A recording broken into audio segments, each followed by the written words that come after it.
Thank you very much. Thank you for coming. Well, first of all, who here loves to write tests involving interaction with relational databases? Not many people, actually.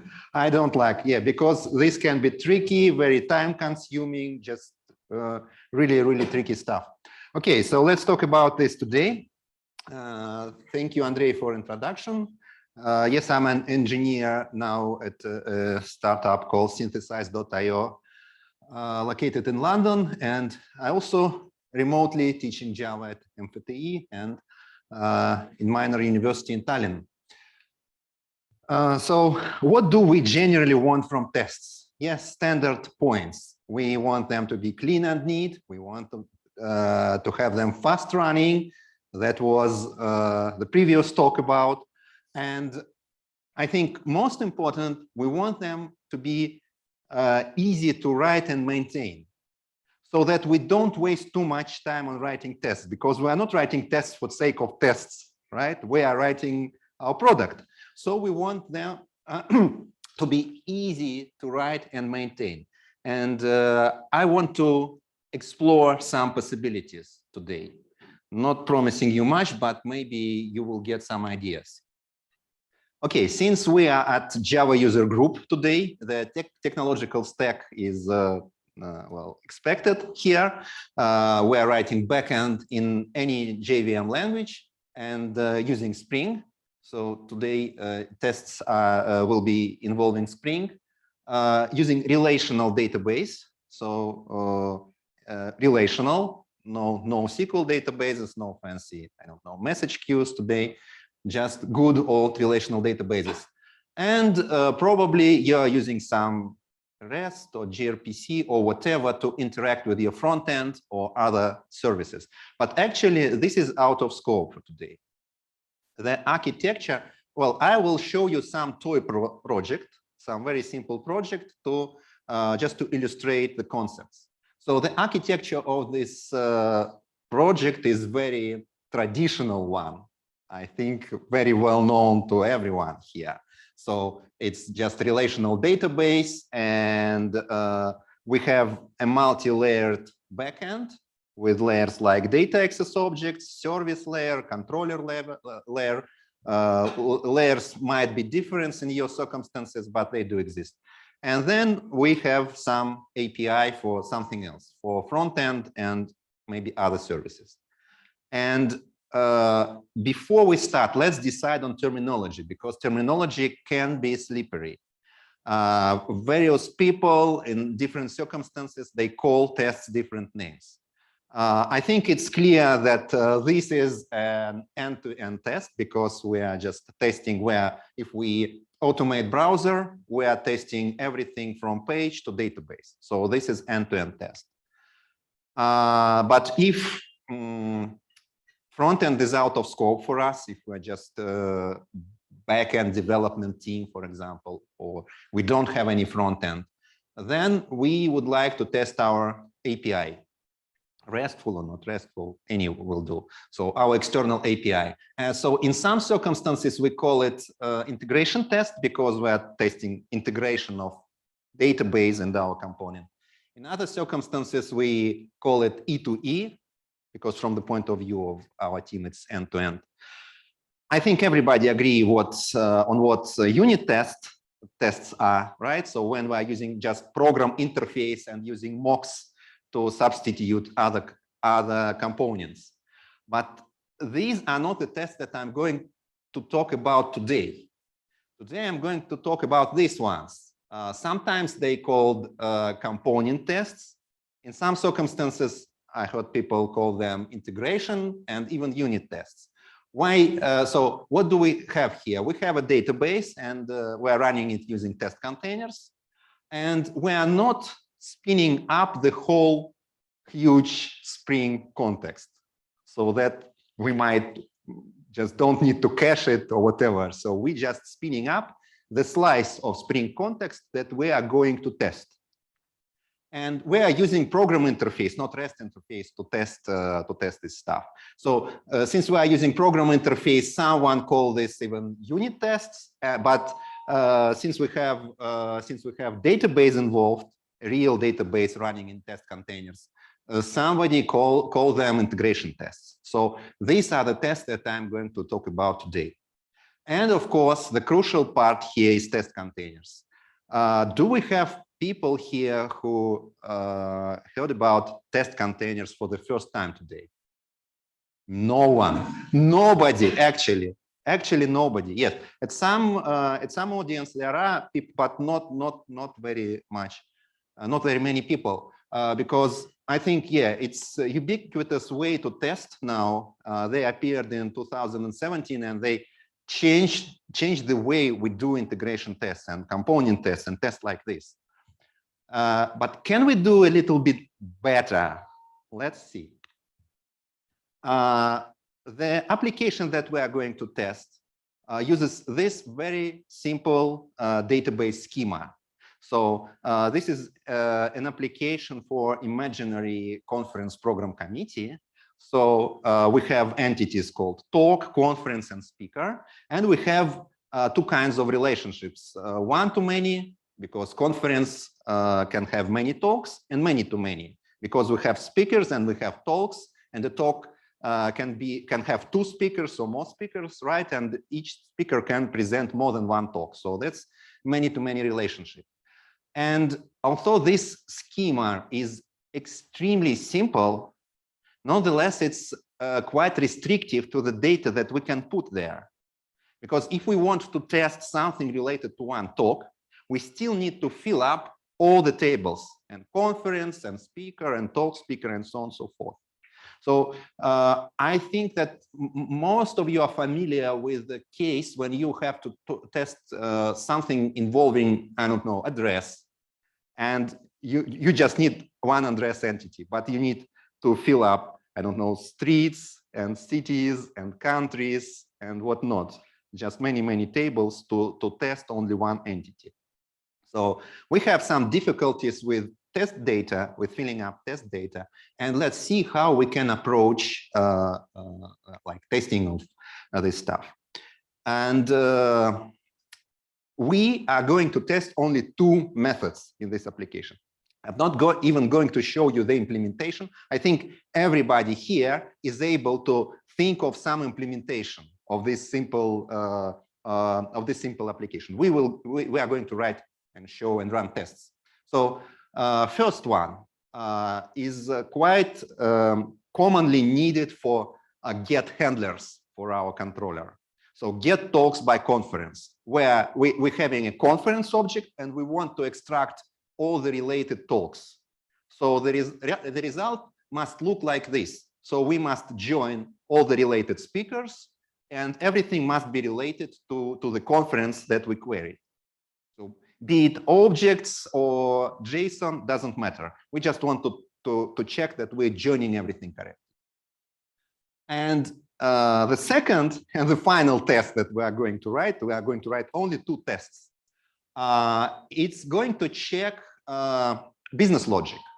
A business logic, again, very simple. A talk has states like in review, rejected, accepted, and we want to introduce a business rule that no talk can be rejected without a feedback. So if we're going to move it to rejected state, we must produce a feedback. Again, it's our choice what technology to use to connect to the database. Like it can be just simple JDBC queries or JPA or Juke, it doesn't matter. In my particular illustration, I will be using Spring JDBC. What matters are tests. So I'm going to compare three different approaches. And the first one, I think this is the first that comes to everyone's mind. Let's create a dump and pre-fill a database with this dump and test our code against this dump and call it golden dump. And since, yeah, it's quite trendy today to generate everything using AI. So I asked some AI on the web to generate a picture for golden dump. So this nice picture illustrates the concept. And I think it illustrates it quite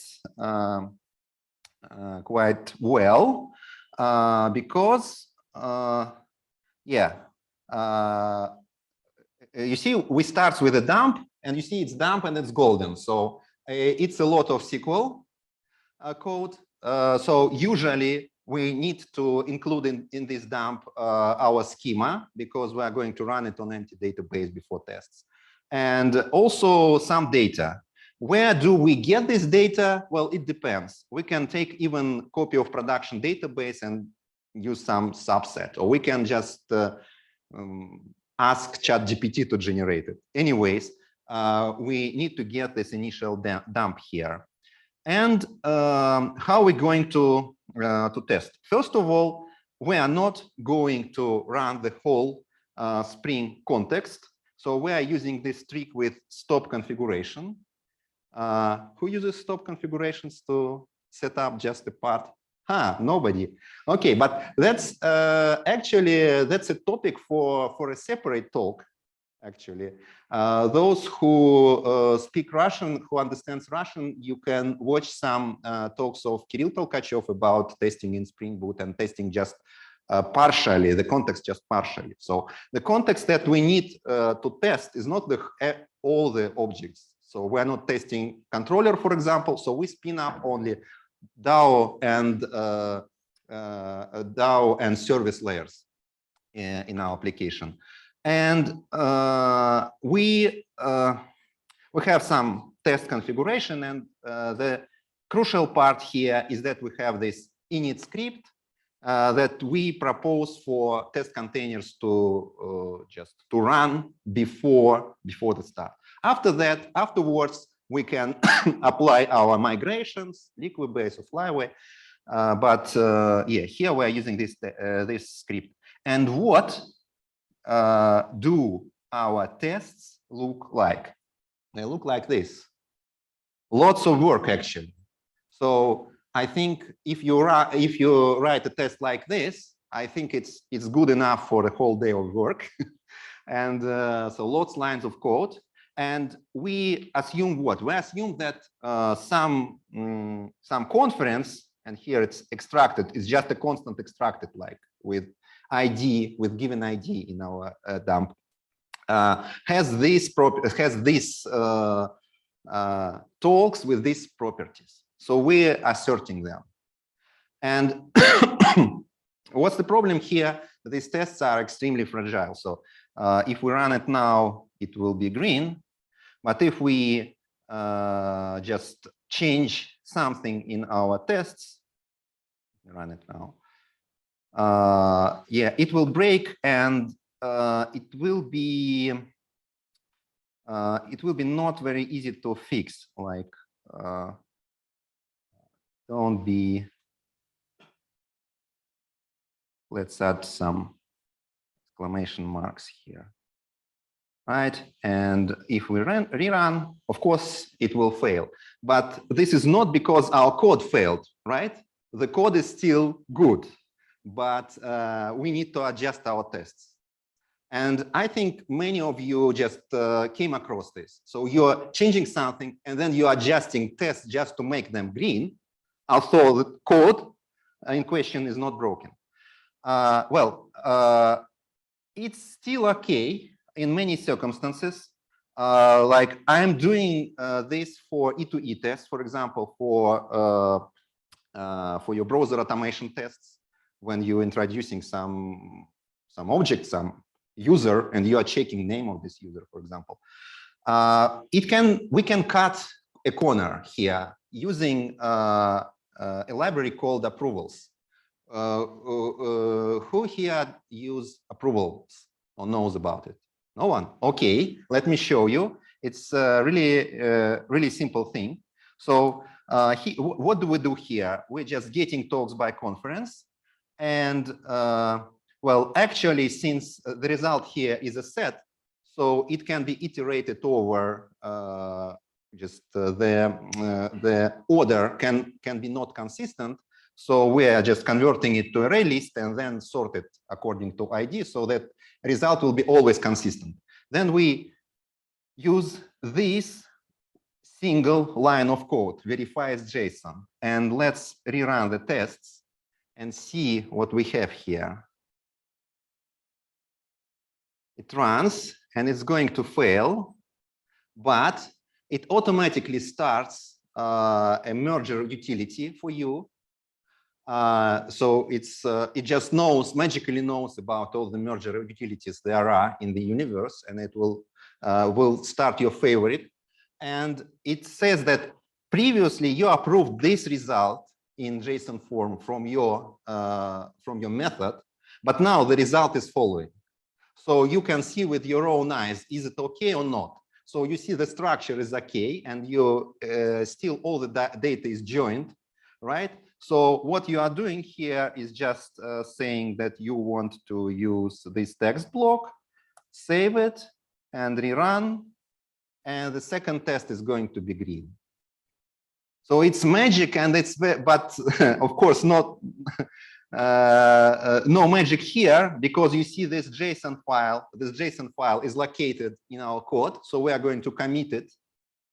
And instead of writing this stuff, lots assert that, assert that, assert this, assert that, you're just using one assert that will check everything. If you are familiar with snapshot testing in front end, then this is a snapshot testing. If I remove this approved, delete just and run it for the first time,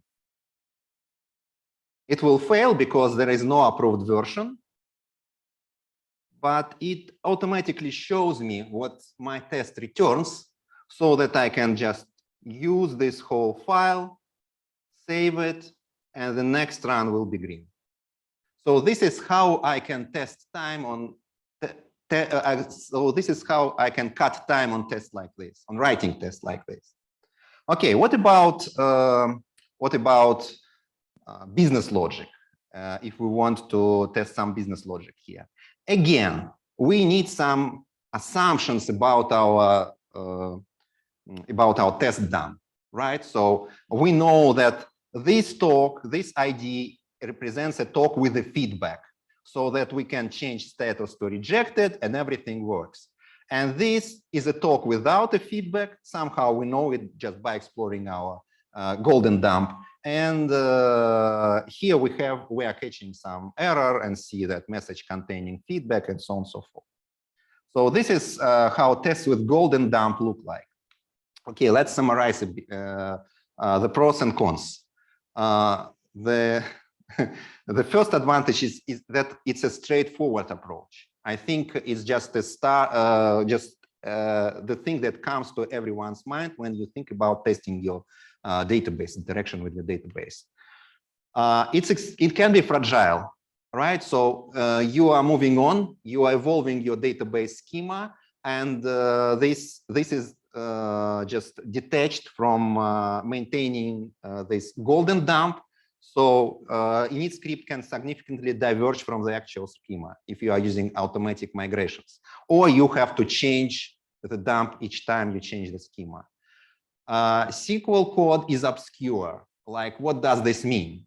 We assign some talks to some speakers, but we don't know what are we doing without a context, without reading the whole file. And poor cohesion. Tests rely on an initialization script, which is a separate file located far away from our test code. So these are magic numbers, like 2001, a talk with a feedback. So nobody guarantees you from just occasionally changing this ID in your script, and then your tests are broken. And again, they are broken not because your code is broken. You just have to fix the test.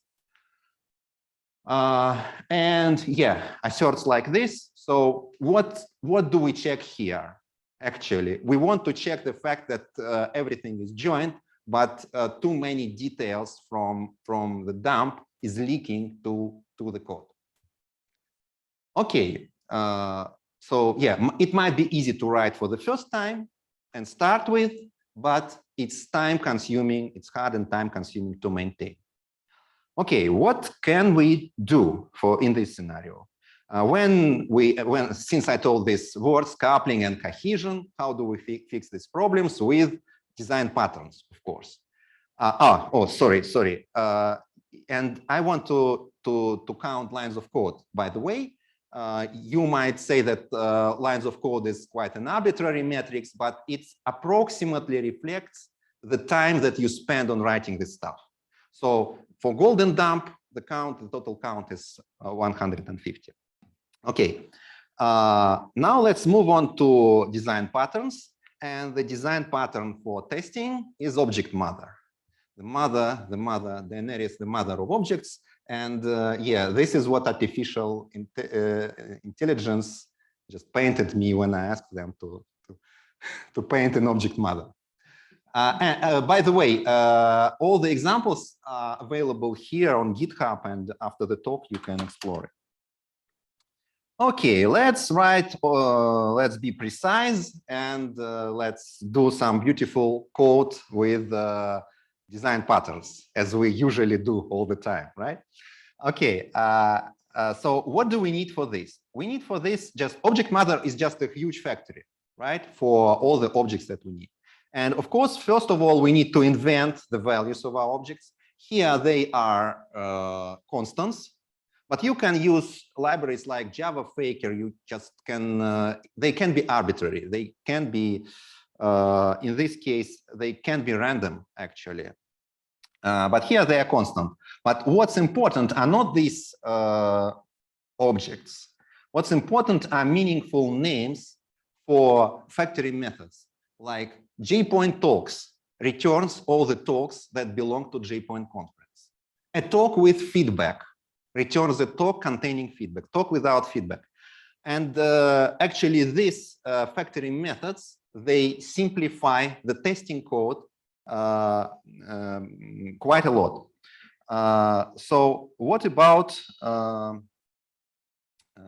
sorry, now, no, it's fixtures top-down test. Okay, so since our object mother, the mother of objects, is not responsible for writing these objects actually to the database, we need to somehow to sort this out. So we need to actually push our objects to the database before we proceed to testing. So we need to write this prepared data before each handle in our test. And we also, in order to do this, we don't have any other option than to use our own data access objects, by the way. So if we compare the previous one with the init script, so this is quite simple in structure, like where the object under test is talk DAO. We're testing this. So this is the only object that we're injecting in our test, right? And everything else is not just, is out of scope. Here, it's a bit trickier since that, it's fixtures. So talk DAO is still a single object under test, but we are using other DAOs to pre-fill our database. And yeah, this looks not very clean. And we also have to deal with the life cycle of data in our test. But the tests themselves, they become to look really, really neat, right? So here we're just get talks by conference JPoint, and then assert that talks are JPoint talks. And that's all. So just looking at these two lines of code, you perfectly understand what we are testing here. Not that, I don't know, Kirill Tolkachev has been talking at JPoint conference someday, but we just checking the fact that these talks belong to JPoint.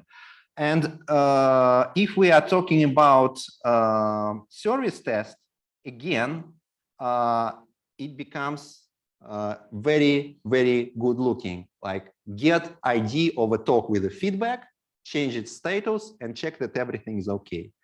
Get a talk without feedback, get its ID, change status, and check that that an exception is thrown.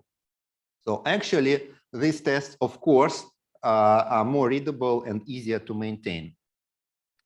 Let's summarize what changed.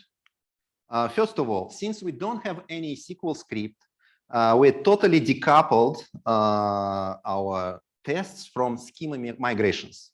So now we just don't bother about schema migrations. We have objects written in Java or Kotlin or whatever, and they are just automatically pushed by our own code to database. It's type safe, hooray! We can use suggestion from IntelliJ IDEA, and yeah, it's just more safe to write. Good cohesion. Again, look at these 3 lines of code. It's perfectly clear what we are testing here. Well, some price that we have to pay is that we have to pre-fill the database with objects before the tests, and we are using our own data access objects for this, and this may be not very methodologically clear, right? Because these are the classes that we would like to test separately, and we are just using them for tests. And we have to care. So if one of these DAOs is going to be broken, it will break not only its own test, it's going to break all the tests that depend on them. So that's the problem. And we have to care about cleaning up the database, about lifecycle, which is okay, but might be slow, and we should do something about this. And although thanks to type safety, it's relatively easy to maintain object mother class. Inventing objects or writing it in the first place can be difficult. So still, there is something that we would like to improve. If we count lines of code, well, in my example, object mother allocates more lines of code than golden dump, but that's because I think a SQL is more expressive when it comes to the data, of course. Because this SQL script actually moved here, so we have to dump these objects to the database and just more auxiliary code. We have more auxiliary code here. Okay, but let's move on. What do I propose as a third solution, and maybe a preferable one, since I'm working at the company Synthesized? Let's try to use synthesized data for our script, and let's try to get best of both worlds, init script and golden dump. Oh, by the way, before I proceed, I think everybody understands that in real life, we combine these approaches. We have some constant data run in our tables, like countries, currencies, whatever. So we often pre-fill our database even as a part of migration script. And so that we can rely in our tests that these countries or currencies, they always exist. And sometimes we are using object factories or fixture factories, sometimes we call it this way, to generate our data. Okay, but now let's try to synthesize the data for the test. In order to do this, I'm going to use a library called TDK-TC. So you can just take it, grab it from Maven.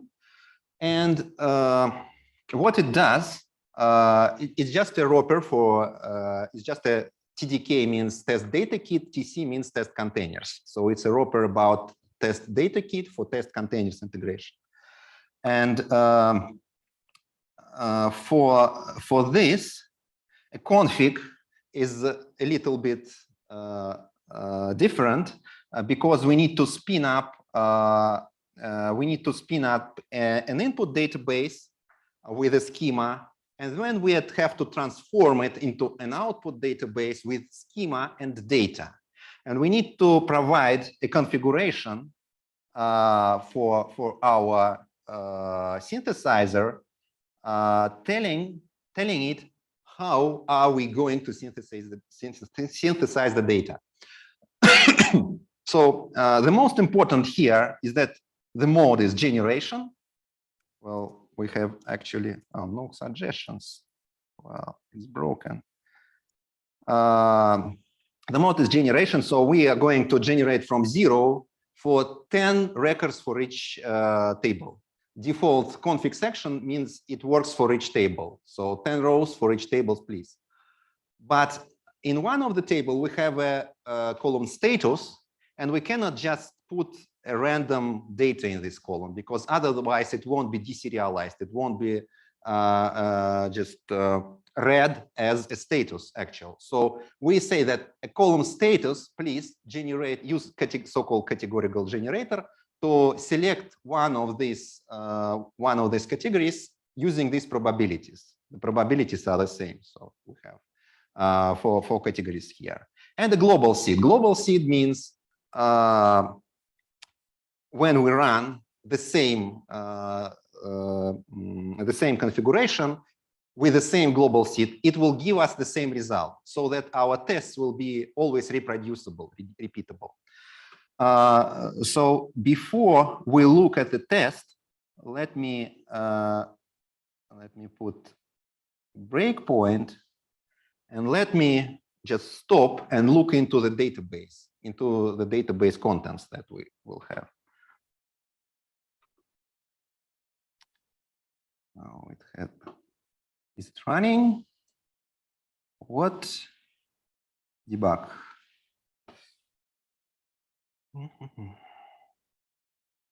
So now it pinups Postgres and runs our synthesizer.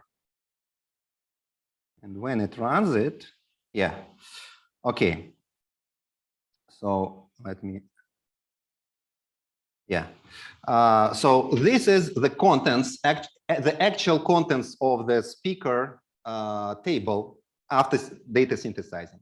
Since we haven't provided any hints for synthesizer about our table, it just extracts all the information it can from table metadata. So ID is primary key, and it's involved in some foreign keys combinations. So it uses just plain counter for it. Name is just character varying column. So it's going to generate random strings of various lengths here. So the same for conference or talk speaker. Let's see the data here. So you see, it's just a combination of numbers, but these are the numbers that are primary keys in these tables. So it successfully just figured out all the relations and put 10 records for each table randomly. But we might not like this because they are speakers, and we might want to see something resembling real human names here, right? So let's let this test run, proceed to run, and let's fix it. So I will just copy and paste a piece of configuration. Here we just put additional configuration for the table called speaker, right?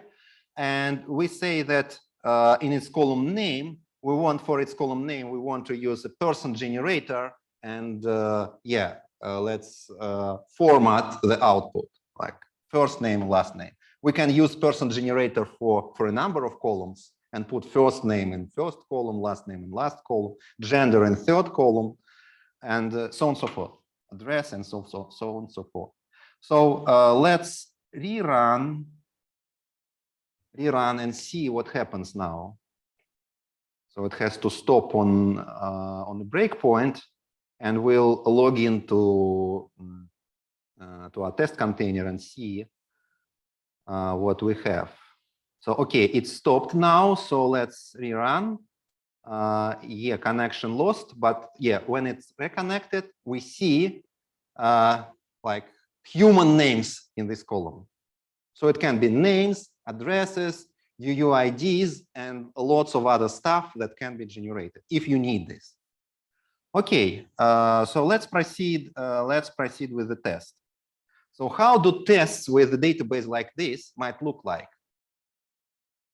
First of all, it resembles the case with the initial script, right? Because our database is pre-filled. But still, we can use our factory, our object mother factory, to get the needed data and just provide this data with meaningful names. Like if we want a talk, just a talk, we can use talk.dao to get the first record in a sequence and return it. It's just a talk. But if we want a talk without feedback, we can do it two ways, actually. Either we are filtering the data and we can filter out the data with the needed status, or we can, like in this example, again, using our own DAO, we can get a talk, change its status to a new one, change its feedback to empty feedback, and so that we will have a talk without feedback, which is good for our service test. So how do tests look like? Actually, with get talks by conference, we kind of got back to the situation with an initialization script, right? So we have some, we cannot assume anything about the data in the generated database, actually. So either we are using approval tests, and this is where they work just at its best. So it looks like this. See, I run approvals. I see that this JSON is okay, meaning that it returns conferences, speakers, all the fields are filled up. So just with my own eyes, I check that this is okay, normal output for this method, so I can approve it. Or we can check some invariants, like that all the talks belong to the conference in question, that all the speakers set is not empty, talk get name is not blank. What do you prefer? And the service test looks exactly like it looked like in previous example, object mother example, because we actually still using our factory for test data, but this factory just works a little bit differently. But from the perspective of the design pattern, it works the same. So we are getting talk without feedback and checking that we cannot change its status. Okay, let's see the pros and cons here. Well, lots of pros, of course, because we are using all the benefits of object mother in this example without need to invent test examples. This is done for us, and without need to pre-fill the database using our own database access objects now. So we are more decoupled from our database access objects in this scenario, not always, but more. So it's good. The price we pay is that we have to provide the configuration for TDK for the tool that's going to test it, for the tool that's going to synthesize it, but it's less prone to changes because by default you can use just three-line config. Please generate 10 random records in each table. And if you don't want something specific, like restrict to some categories or UUIDs or whatever, or some formats, some number formats or text formats, then it will work in most cases for you. The drawback is that we have little or no control for what's actually in your database. So you have to resort to approval tests, actually, or you have to check just invariants, but not the real data. If we compare lines of code, then in this example, TDK has less lines of code than all of them. You might say, oh, it's not a big difference, 150 versus 140. But let me point out that this is going to grow as long as you are going to evolve your schema. This is going to grow, but this one is not going to grow that much because, yes, as as I told you, this config is less prone to changes. It's like more like meta config, not the real config. How we generate data, not the data itself, right? So it's a config for data generation, not the data itself. So actually, I believe that you will spend less time for writing and maintaining tests using the synthesized approach and combining actually all the approaches. So I still have a little time left for my presentation just to talk about the TDK itself. So TDK actually is a generic product that can be illustrated as simple as this. We have a source relational database, we have target relational database, and between it, a TDK with some configuration. Configuration is YAML file. A YAML file has a JSON schema, so we can use suggestions from IDEA or VS Code. So 3 modes. The first one is no operation. If we are using this config, it will just copy everything from source to target, just keep everything. But sometimes you need more than this. If your database is too huge, for example, to test, you want only half of it, or maybe 10% of it, or maybe 1% of it. You can use target ratio, so it will subset your database, keeping all the restrictions of querying keys. That's the trick. So this is what's extremely difficult to do manually, but TDK does the trick for you. In most cases, you don't want your production database to leak to developers, to your source code or whatever. So you want to mask, to depersonalize the data so that, no sensitive data will leak. So you can use, say, default mode masking. Masking means we mask all the data. Actually, we transform it in a way. And here we have a half of the database, mask all the data, except one table, public product lines. We think this is a public information, so we can keep it. And with target ratio 1, it will just leave this table as is in your target database. What masking looks like, if we take, for example, a table like this with customers, names, phone numbers, and we use just default masker, the result will be like this. So not only it substitutes this data with some random data, it also figures out the formatting, and it keeps the formatting of data. So it still looks like address or name or phone number, but this is either irreversible or reversible, but only when you know the seed. So you can just take one huge random seed for one-time operation masking, and you are safe. So this data is irreversible. But if you don't want to mess with your enterprise data at all, with your just live data at all, you can take only a schema, and that's enough for you. So in generation mode, it just generates data out of thin air, and this was just the main mode in today's demo. So you can generate out of thin air. If you have the source database available, it can compare the number of rows, for example, in tables, and it can inflate your database, for example. So if you have 1 gigabyte database and you want to see what happens when it becomes 10 gigabytes, then you can just choose target ratio 10 or 100, and it will inflate your database or deflate your database using generation mode. Or again, this can be configured. Like here, we the same as above, but we use specific generated for public products table. In this scenario, it's formatted string generator.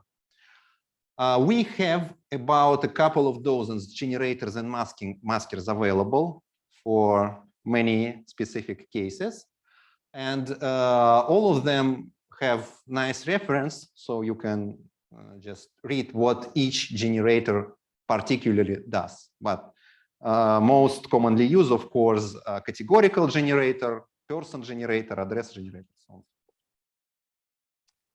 We also have a demo that maybe this one is too specific, but if you want an easier demo, you can try this on GitHub. And this is just a simple Docker compose.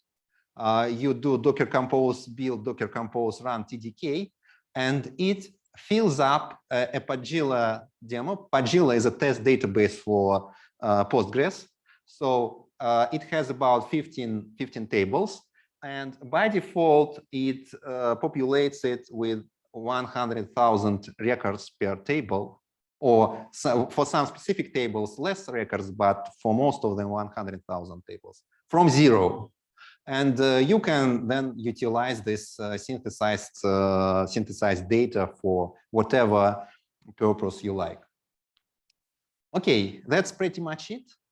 Thank you for listening. Please go to Synthesized TDK and give it a star. That's an open source product, and you can just download it, take it from Maven Central and try it out, and contact me on any questions. Thank you.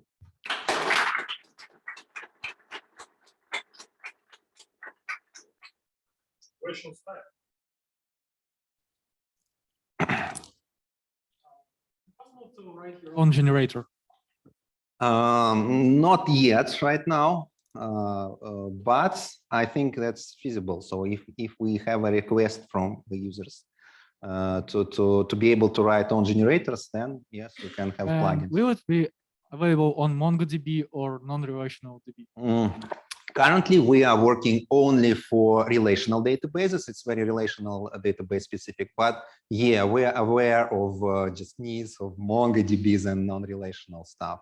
We have plans, but currently this TDK is only for relational databases.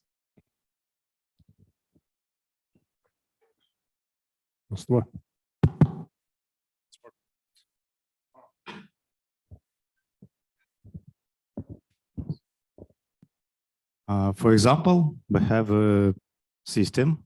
This system moves documents from one status to another. Documents have some relations. And we know that Golden Dump has at least one record with the specific data. Mm-hmm. Can we guarantee that this generator will give us like same result, this one specific row?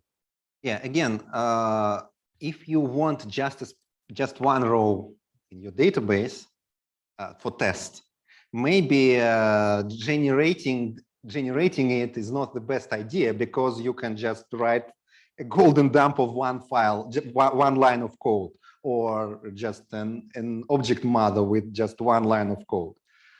So this is about the case when you want, say, a dozen of records to test for filtering, stuff like changing just many records at once. So these scenarios. Okay, as you said, we should combine this approach. Yeah, combine approaches. But again, yeah, the drawback of this approach, again, of synthesized data, again, as I mentioned, it doesn't give you much guarantees about certain characteristics of the data. So you have to generate, for example, 100, and then find one that you need out of this 100. If you have, for example, statuses, right?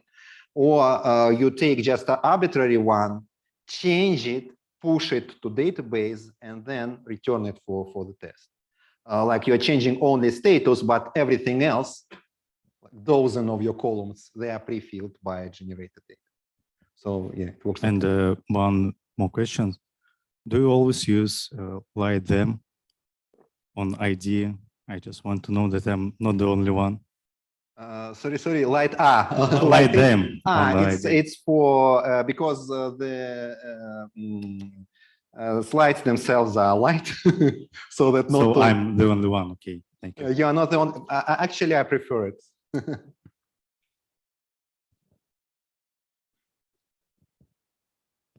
First question was heard about NoSQL database. I remember no, but do you have plans about generate files? For example, generate Avra, Parquet, or JSON files or something for system or data processing systems, which we have a generator for JSONs. For example, if you have a JSON column in your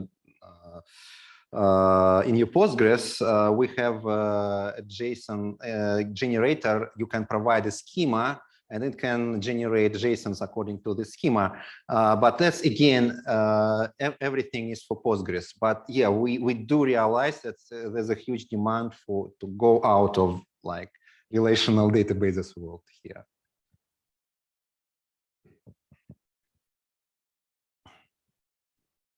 How hard it is to generate data with some complicated rules? Like when you, for example, have 4 connected tables and first one is connected to the last one with certain. If you have a cycle, actually, that's a trick. And the cycles are headache for these generators. Actually, a cycle can be a sign of a poor database design, maybe. But yeah, in this scenario, when it finds a cycle, it will ask you for additional hints as where to break the cycle. If, for example, you have a nullable field in some, so it will just work as if there is no foreign key relation between some tables. So either you are choosing it by your own, this just virtually dropping this foreign key relation, or it will choose it by selecting a place where it will not just generate the data for some column if it's nullable, so it will not generate. But cycle, yeah, because in order to pre-fill the database, you need to topologically sort all the tables in order to issue insert commands in the correct order. And if there are cycles, we have a problem. Yeah, but I'm not talking about cycles. I'm talking about some complicated rules about the data. Like if, for example, again, we have 5 tables in a row, is in a sequence, and the first table depends on some condition on the third table, also on some condition. You mean what condition do you mean? Foreign case is if they are foreign case, then it's what TDK does. Some logical condition. If you mean some logical condition, then yeah, it depends. It depends on the condition. Again, you might need to work out how to configure some generators. For example, and yes, sometimes we have foreign keys, like implicit foreign keys, the foreign keys that are not present in tables. So actually, this column only consists of the data from this column of the table, of another table, but we don't have an actual foreign key because sometimes this relation can be broke. For this, we have a solution. Just we can configure it like implicit foreign key, and it will select values for a column in table B from a column already generated data from column A. So actually no foreign key here, but we can configure in YAML, we can configure implicit foreign key.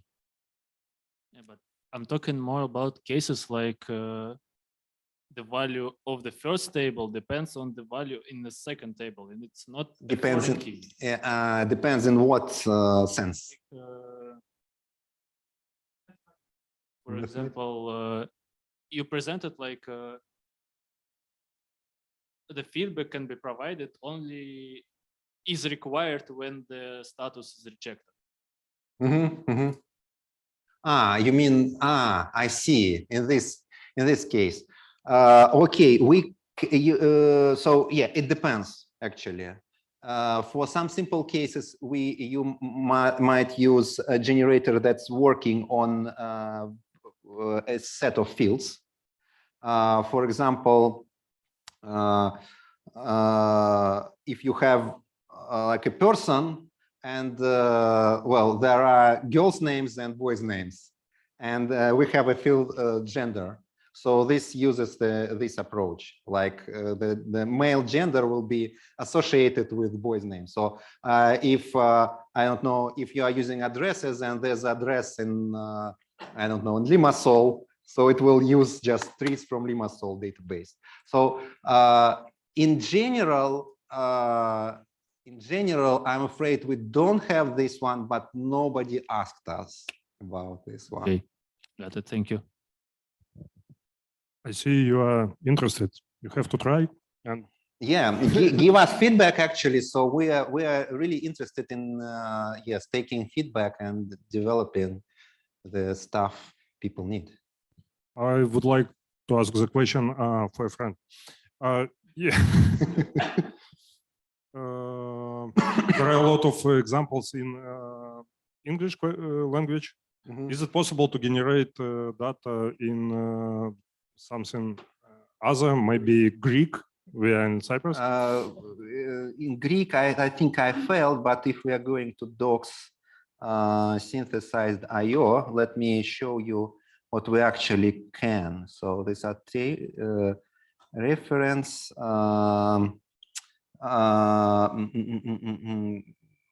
transformations. So these are actual generators, and we have person generator. And for person generator, we have these locales. And I don't see Greek here, unfortunately. But what about Russian? Russian we have. For Russian we have. I don't know what's VI is. Don't know what's so. But yeah, these are supported locales. No Greek, unfortunately. But yeah, I can just you can just put an issue, by the way, on the GitHub. Thank you. No more questions. 1. No more questions. 2. Oh. So thank you for presentation. My name is Anton, and my question is: did you measure a startup overhead with your tool? So how long it takes to generate all this data, and maybe how it's related to the no, we amount actually of data? Yeah. The trick here, of course, is that for tests like this, you don't need more than maybe hundreds of rows.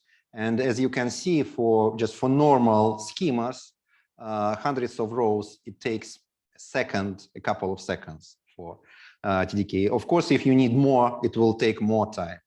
For example, Pagila schema for 100,000. And on my machine, it takes about 30 seconds, 20 or 30 seconds, which is much. But when we generate huge databases using TDK, it takes minutes and even hours. But for tests like this, you don't need a huge amount of data. You need just dozens. Dozen is normal. And for this, it works really, really quick. It parallelizes the work as much as it can internally, by the way. Okay, I guess that's it. One more time, thank you for our speakers. Thank you for coming. Thank you.